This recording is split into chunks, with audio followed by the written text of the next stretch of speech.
that group's 2 or 200. Doesn't matter. You still require a certain number of people to function and to reinforce your actions so you stop feeling guilty about X and can move on to A and start over. You feel bad is a natural course of empathy and sympathy that indicates you are a human being, that indicates you are emotionally alive inside, and that indicates you're not a sociopath.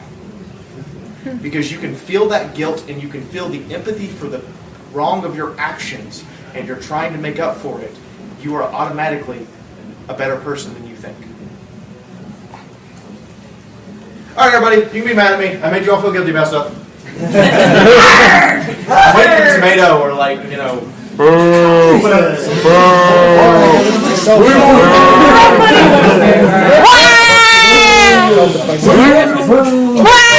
I encourage questions, by the way, during the panel. If you have a question, raise your hand. I'll take it right then and there. Because part of science is analyzing why I'm wrong. We only get to the right answer by figuring out what's wrong with the current answer. So, yes. I've already got one question. Let the rage flow or deal with it. Does it have to be A or B? No, it can be C.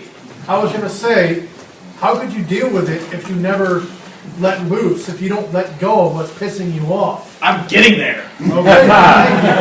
It can be C. It can be repression, which is bad. What happens when you bottle up your anger? I mean, that looks like a really mad pony to me. I'm just saying. Maybe pinkie pie's all bets are off. So we went over this. Give her a cupcake.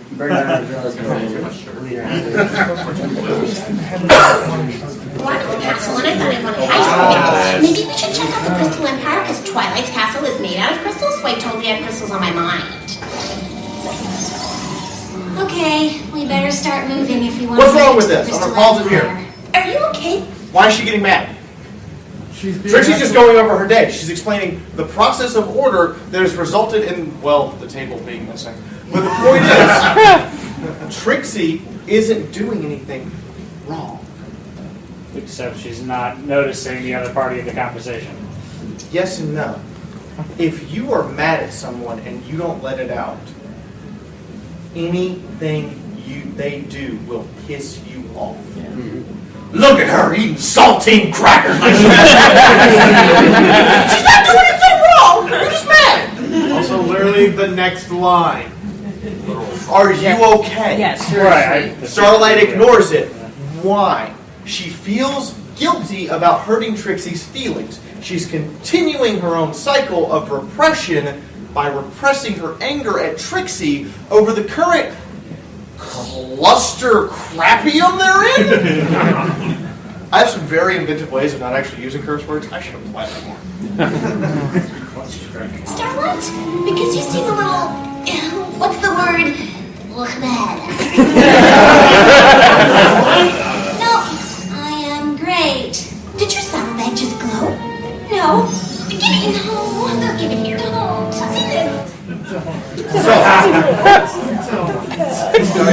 The person you're mad at just went, hey, can we talk? You seem a little stressed. And your response is, no, everything's fine. Liar, liar, pants on fire. But she's not wearing pants. You should know, liar. The point here being, if Starlight would just tell Trixie why she's mad and get it out, we wouldn't end up with 3 ponies trying to murder Trixie on screen. She let it build up. She let it keep going. This is why explosive release of anger results in, I'm going to be a little political, random shooting number 12. Yeah, both happened already. Didn't let it out, didn't deal with it, didn't find a compromise between themselves and everyone else, and their only recourse was an eventual detonation. Yeah. Sometimes those detonations are small. You screamed at your kids. You're not feel guilty about screaming at your kids because, let's face it, the kid doesn't understand why you're really mad. Yeah. By the way, screaming and yelling, just as a note, never actually works. It is defeating the purpose of trying to communicate, and it is literally, you just need to go like express your anger in another way that is not directed at someone else. Because you're going to feel guilty about screaming. You're going to do something else, and you're never going to undo that guilt for a time being, and you're going to permanently damage a relationship. Here, what Starlight should do is go, Trixie, I'm really upset at you. Can we like have 10 minutes? And she shouldn't be afraid of the repercussions of what has happened, because if her friends really are her friends, then the table missing, they'll be more oriented with finding it instead of panicking and accusing them because it's lost. Think about it. If you are at work, you come back to a pallet, and that pallet has, I don't know, soda that's missing. Are you going to be in more trouble if it's later found out that that soda is missing and it got sold to a customer than if you walk up to your boss right now and go, I don't know what happened, but we're missing a case of soda? Which one is going to result in more trouble later and more stress later, and which one's going to result in more mutual respect between you and your boss? A is going to carry you a new one. Own up to whatever mistake you make. The sooner you own up, the sooner you agree that there's a problem and give a solution to fix it, the less likely you have this instance. Speaking of feeling guilty over something, who here's ever felt depressed? Never.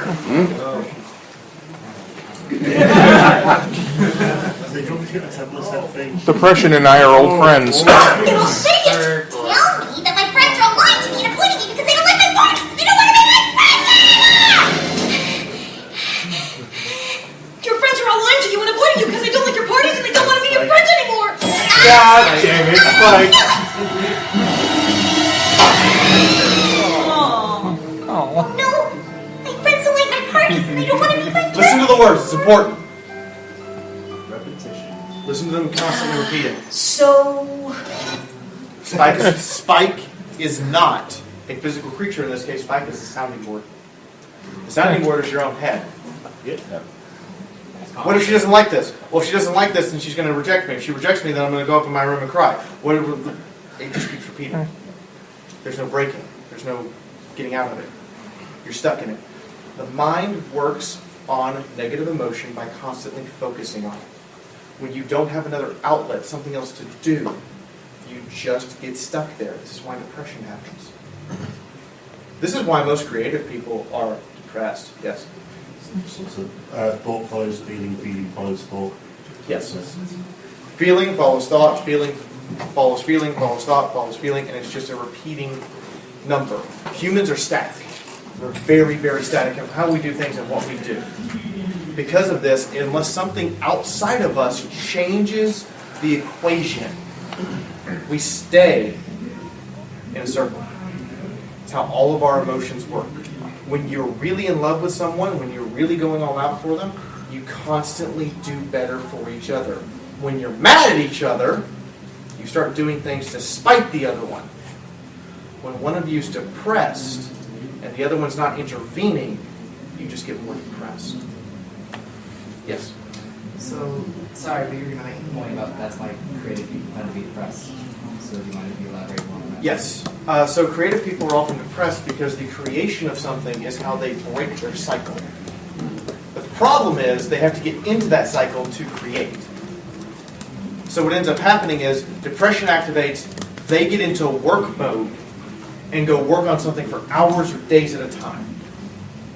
When that thing is finished and someone else gives them praise, they break the depressive cycle temporarily. And until that person gets depressed again, they just kind of, this is why a lot of the times, particularly when people who get radically famous suddenly change, it's because they can't get depressed again because they can't drop back into the thing that was making them depressed, and it makes it harder for them to create something out of that depression, to force their way out. So what do? They get crazy. Let's be long.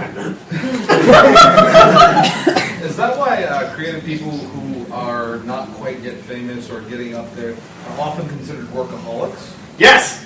Hi, I'm a workaholic. My name's Fiora. I probably put in a 70-hour work week schedule. Because I always feel like I have to do better, because I always feel like I have to do more, because I always feel like I have to go further.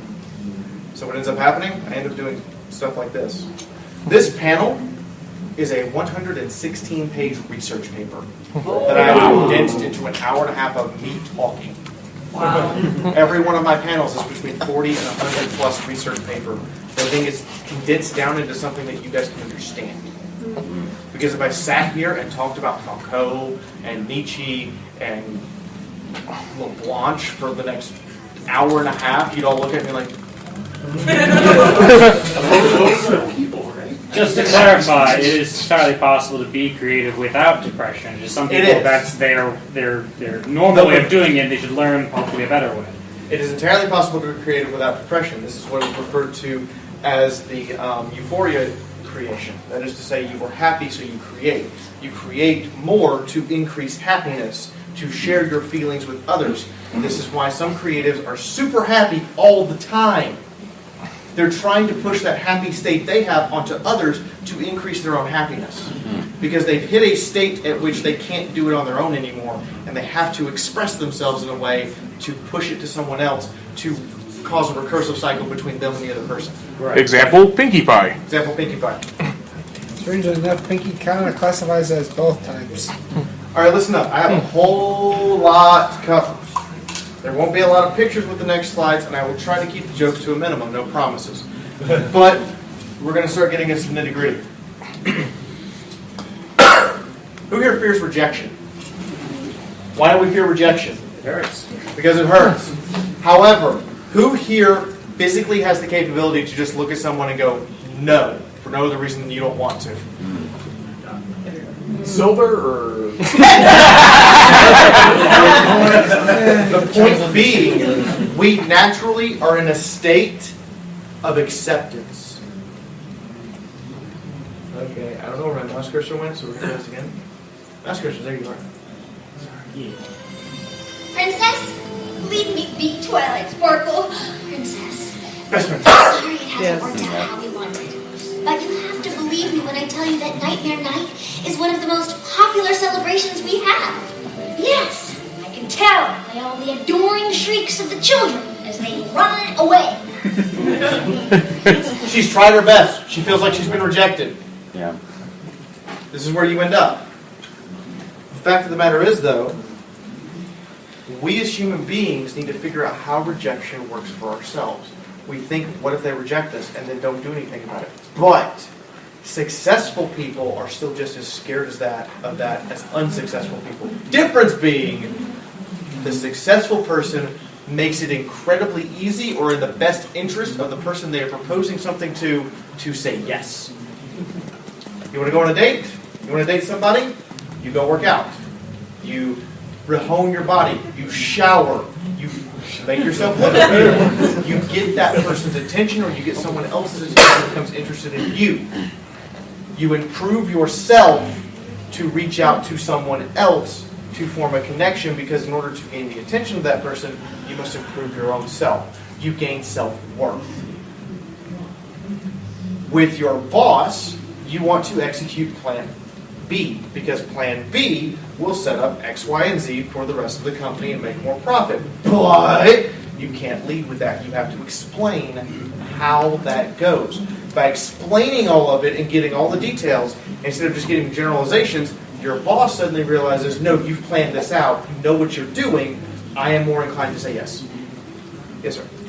I apologize.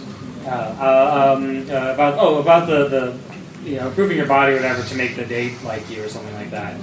I have to throw in a note about finding the right person who's actually going to like you and not just the We're getting good. Okay, good. Promise. We're going to talk about love later.